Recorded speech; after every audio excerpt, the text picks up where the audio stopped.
Let's go to the wide receivers. We start with Travis Hunter against the Bengals here. With Travis Hunter, I think what was promising, Matthew, was the usage or the desired usage. Maybe the results in the end weren't what you wanted, though. They weren't. I mean, look, there was an opportunity there that had Lawrence hit him in stride would have been like a 40-yard gain, if not more. Say underthrew him.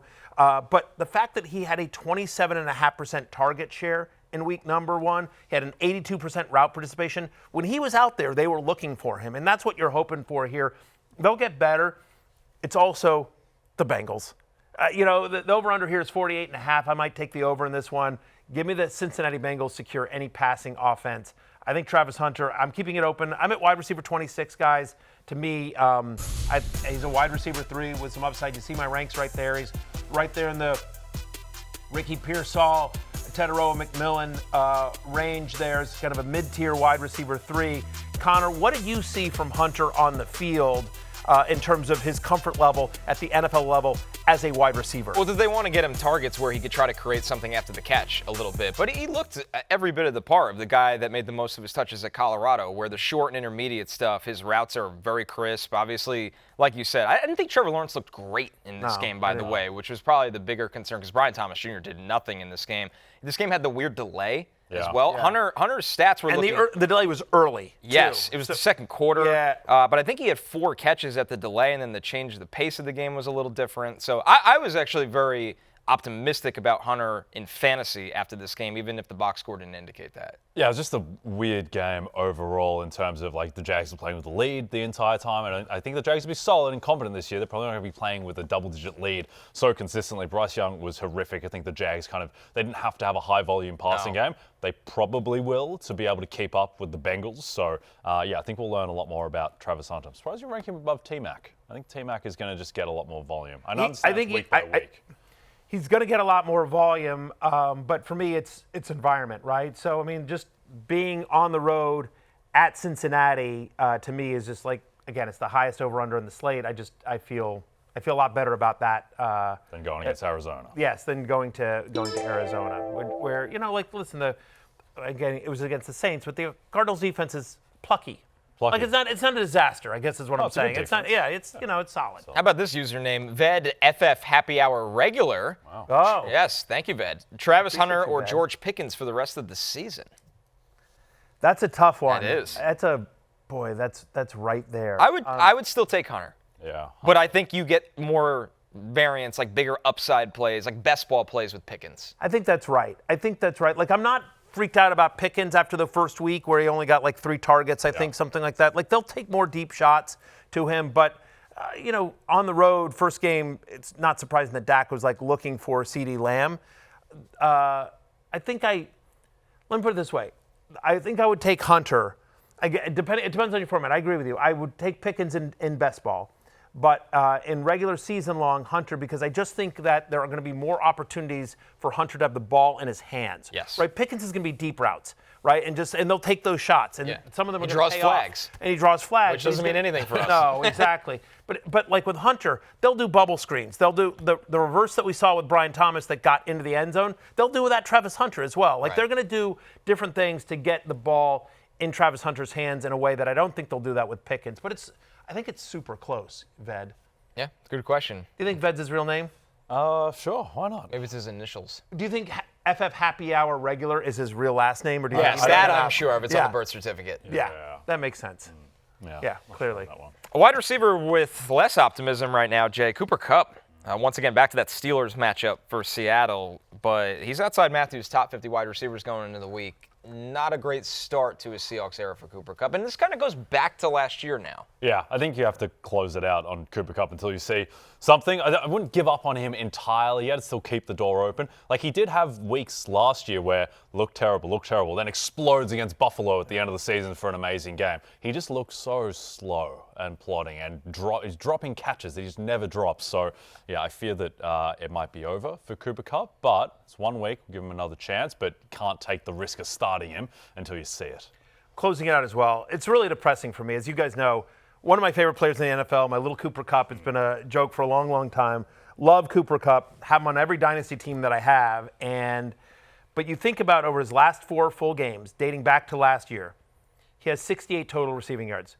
He's not averaging 68 total receiving. Like in 4 games, he's totaled 68 receiving yards. You have to go back to week 14 of 2024 to find the last time that he scored more than 5.4 fantasy points per game.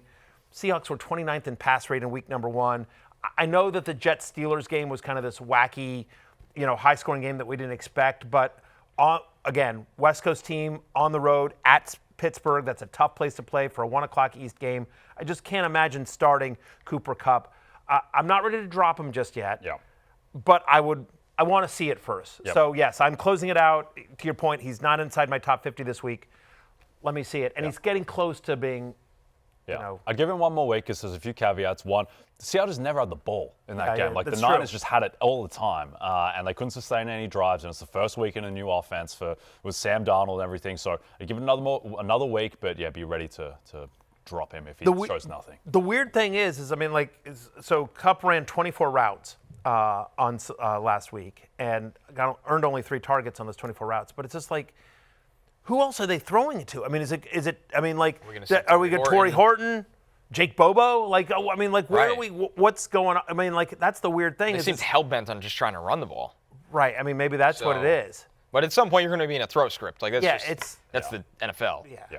So. I mean, week 1, they were intent on running the ball, and they never had the ball. So it's like, all right, we're just never going to throw the ball, and every pass went to JSN. Yeah. So they'll get more volume in the passing game. All right, another wide receiver, a veteran wide receiver that also got off to a slow start, guys. DeVonta Smith against the Chiefs this week. But, Matthew, we've seen this with DeVonta Smith before. This isn't as alarming to me as Cooper Kupp. No, it isn't. And I want to give a shout out to my friend J.J. Zachariason who pointed this out. But the Philadelphia Eagle wide receivers had a 35% target share in week 1. That is the lowest of any team in the NFL in terms of wide receiver target share in week number 1. Over the previous 3 seasons, Philadelphia ranked 2nd in wide receiver target share at 65%. So, typically, when they're throwing the ball, they're throwing it basically to A.J. Brown and DeVonta Smith. And in this game, they threw to their running backs. They threw to Dallas Goedert a lot. It was a weird game script, and I don't know if it's because Dallas made a point of sort of taking out the wide receivers, and so Jalen Hurts sort of took what was available to him. But I expect that to be corrected again. It's just way too low of a wide receiver target share. Again, I want to shout out my friend J.J. Zachariason for coming up with that stat. I just think about the last time they played the Kansas City Chiefs. We saw it in the Super Bowl. They're playing this week, obviously, Chiefs-Eagles. It's the big game of the week. 22% target share. He led the Eagles in receiving yards. DeVonta Smith did as well. No team in the NFL allowed more fantasy points to opposing wide receivers in week 1 than the Kansas City Chiefs. I mean, the Chargers, another run-heavy team in theory, had no problem attacking that Chiefs secondary. That was an area, they did not look ready for prime time. Yeah, I'd say the 2 passing attacks that underwhelmed in week 1 that I'm just not concerned about are the Eagles and the Bengals. Because we just know what these teams are. We know what they're going to be. It's the same players they brought back. It's the same quarterbacks.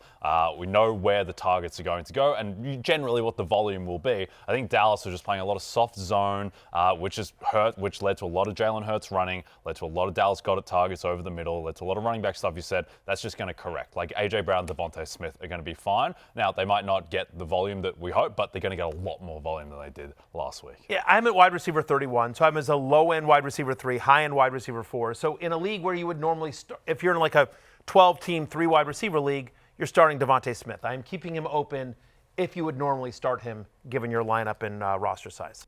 Hey, it's Matthew Berry from NBCSports.com and RotorWorld.com, and I want to thank you so much for watching whatever it is you just watched, or if nothing else, being too lazy to click out of the autoplay after this video started, after whatever it is you actually wanted to watch finished.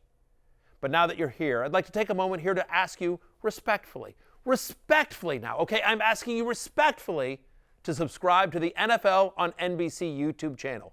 You'll get the latest Roto-World fantasy news headlines, all sorts of great shows, including my own Fantasy Football Happy Hour. So go subscribe now. Again, I'm asking respectfully.